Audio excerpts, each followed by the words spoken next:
Como eu estava a dizer, Anthony, a fotografia também pode ser posta ao serviço da nossa profissão, tanto para nos ajudar a representar melhor os motivos que produzimos, como para representar os locais onde desenvolvemos a nossa atividade.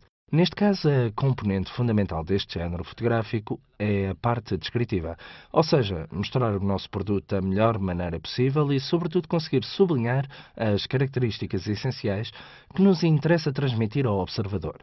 Fazer passar a mensagem de um produto. Para fazer isto, portanto, é necessário que a fotografia seja, primeiro que tudo, correta do ponto de vista técnico e que esteja rigorosamente enquadrada, focada, uma vez que a intervenção criativa neste género fotográfico vem a posteriori.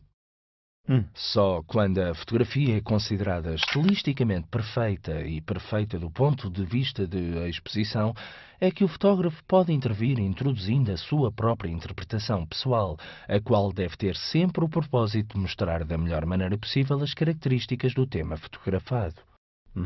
E, portanto, sem distorcer a imagem no seu todo. Para fazer isto, o fotógrafo deve conhecer o tema que tem de fotografar, mas também escolher o melhor momento, o melhor enquadramento e o equipamento técnico que o poderá ajudar a resolver determinados problemas que possam surgir.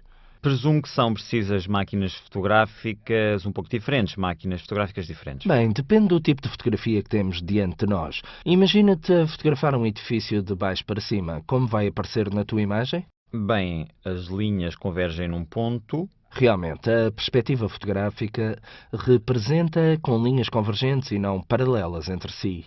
Então, mas é isto que realmente vemos?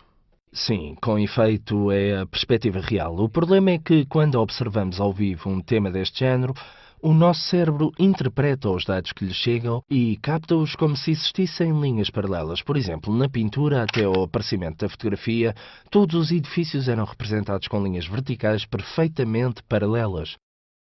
Só quando a fotografia mostrou esta representação da perspectiva é que se começou também na pintura a desenhar edifícios com as linhas verticais convergentes. E isto porque a nossa visão não detecta esta perspectiva desta forma, pois o nosso cérebro, como sabes, reinterpreta os dados captados pelo olho. Na fotografia, de qualquer modo, pode-se corrigir esta convergência tendo alguns cuidados. E quais são? Antes de mais, para evitar perspectivas deste tipo, é importante manter o plano do filme ou do sensor, ou seja, o local onde se vai formar a nossa imagem, paralelo ao plano da fachada do edifício que temos de fotografar. Para isso, temos de evitar inclinar a máquina para cima ou para baixo, mantendo o eixo óptico do nosso enquadramento perpendicular ao edifício a fotografar. E no caso do edifício ser alto?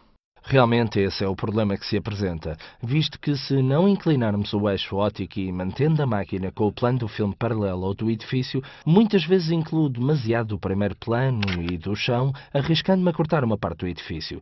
É preciso afastar-nos muito do edifício, mas muitas vezes por limitação do espaço não existe a possibilidade de o fazer, uma vez que nos encontramos numa cidade e, portanto, a rua num determinado ponto põe limites, ou então utilizar óticas de focal muito curta que permitam enquadrar um campo muito mais vasto. Grande angular. Precisamente, uma grande angular, mas tem em conta que a grande angular pode acrescentar deformações que são corrigidas unicamente com óticas muito caras, que geralmente não se encontram ao alcance de todos. Imagino então que a solução está no banco óptico.